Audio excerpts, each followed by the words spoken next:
3 tahun saya pemburu ijazah palsu Jokowi. Saat masuk pembuktian, tentu saya tagih dong ijazah aslinya. Apa kata jaksa? Nggak ada bang, saya cuma dapat fotokopiannya. Yang itu kan dilegalisir.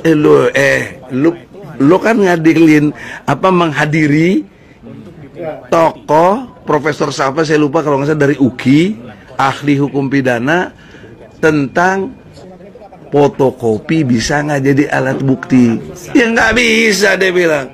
Dia ceritalah pengalaman, ada mahasiswa saya yang hilang juga, tapi ada laporan polisi. Nah, saya nanya sama polisi lagi, di situ lewat jaksa, Jokowi hilang nggak ijazahnya?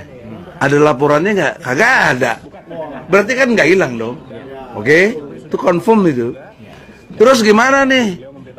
Ah, karena saya nggak puas, gini-gini, jaksa sini, jaksa. Ini kan meja hakim nih. Saya duduk situ, dia duduk sini. Ini jaksa, ini saya. Ke depan semuanya depan hakim.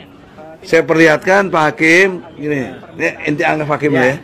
Pak Hakim, ini ijazahnya fotokopi dan memang dilegalisir. Tapi apakah ini bisa jadi alat bukti? Ya nggak bisa, kata hakim.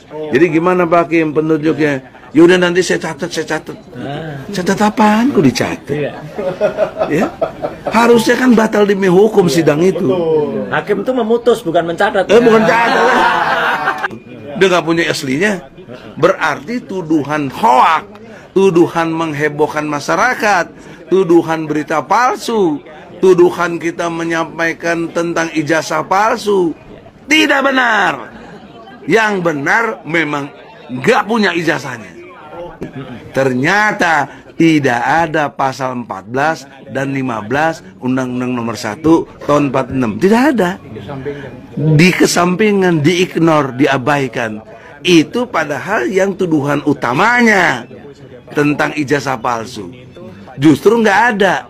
Yang ada disebut tentang ujaran kebencian dari Undang-Undang IT. Saya kritik lagi itu Pengadilan Tinggi.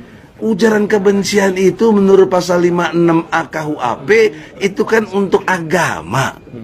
Ya toh? Untuk agama, untuk apa?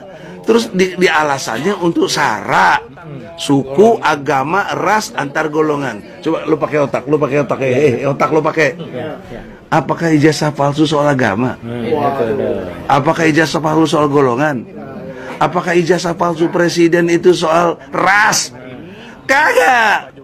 Tapi kenapa gue dikenain juga pasal tentang ujaran kebencian?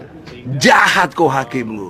Kau bertanggung jawab di akhirat besar nanti. Kau pakai nama Tuhan, demi Tuhan yang Maha Esa. Diputuskanlah kan? Kau bawa nama Tuhan tapi kau penipu. Azab Allah segera datang. Barangkali udah ada yang mati keluarganya itu, gue nggak tahu tuh. Hakim, ya, kami punya hak untuk mendoakan zolim kepada kalian karena kalian jahat sama kami. Hakim lebih takut kepada Jokowi. Jadi Tuhannya si hakim, jaksa, polisi, hakimnya, Tuhannya adalah Joko Widodo. Bukan Allah Subhanahu wa Ta'ala kalau dia Islam.